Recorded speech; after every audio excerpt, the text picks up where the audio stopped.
the first answer would be what we call Arminian answer. Okay. Which what? Arminian. Arminian? Arminianism. Yeah, James Arminius. All right. 1600s, 1500s. Excuse me. Okay. So he would say this, and there's this is reasonable that God has given us, each one of us, free will. Okay. We all have free will. Right. Okay. Go ahead. Sure, interrupt here. Yeah. If we all have free will, then that means that we can do stuff that he would not know. No, it's not true. Because So then you're saying God is pretty much a computer analyzing every single fact, that every single possible path that we can go. yes, Then he's not all-knowing. He just has, No, he he just is uses odds and chances. well, you're asking two different things now. What you're bringing up now is the idea of foreknowledge. But you originally started asking about, you're questioning the goodness of God and creating people that will go to hell. Yes. Those are two different ideas. No, I was asking the goodness of God, who would create people who go to hell because he's all-knowing, knowing Correct. ahead of time Right. that they are going to hell no matter what they do. That's correct. So let's think about that. Because the foreknowledge is a whole different question. Okay. Let's assume that God has absolute foreknowledge. Okay. Which I think he does. Okay. So he has this foreknowledge, and now there are some people that he created that will go to hell, right?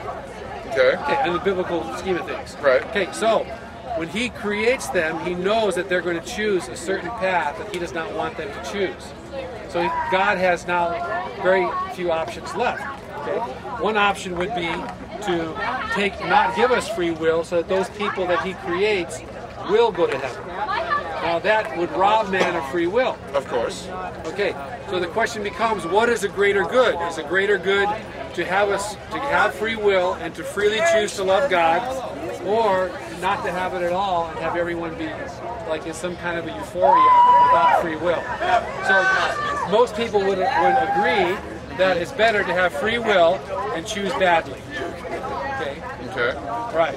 So what other options are left to God? The other option would be to look ahead into the future and then say, okay, this person is, what's your name?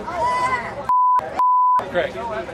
Is never going to choose Christ. He's going to stay in his rebellion his whole life, so therefore I'm not going to create him.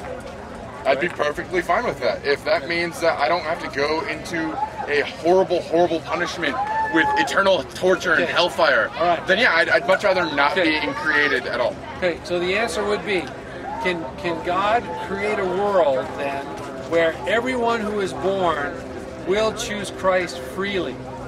Is that a logical possibility? And a lot of people will say that's not logically possible, because if every person who is ever going to be created is for sure going to choose Christ, then intuitively we begin to think, well, wait a minute. If they're going to choose Christ no matter what, is that really free will? Yeah, but what about people who are born in countries that don't believe in Christ? I see what you're getting at, but then what you're saying is that this all loving, all wonderful, he loves us and he wants us to go to heaven, but he creates us with the knowledge, I'm going to have to put him in hell for the rest of eternity. How is that all loving? That's not all loving. God gave it to us. I wish they would do this, but they won't. We have God gave us everything bearing seeds. This is wrong. God says love the sinner, hate the sin. Right? Exactly. Love the sinner, hate the sin. Than having people in hell. Because don't forget, you're missing one important part of the equation. Wait a minute. You're missing an important part of the equation. You're presenting it as if hell, there's no merit to hell whatsoever.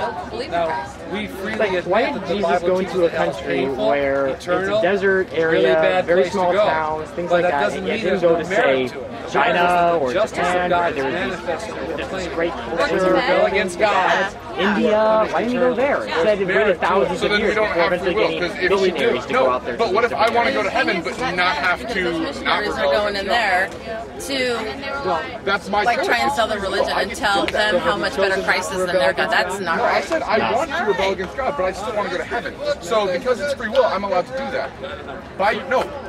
Yes, by your logic, I am. No, you're confusing free will with free sovereignty. That's two different things. No, I'm not. Sovereignty means you get to choose the rules. Free will just means you get to choose which rules that you're going to obey and not obey. Those two different things. And if I'm going to choose the rules I obey and not obey, You pay the consequences. So do you stone to death disobedient children?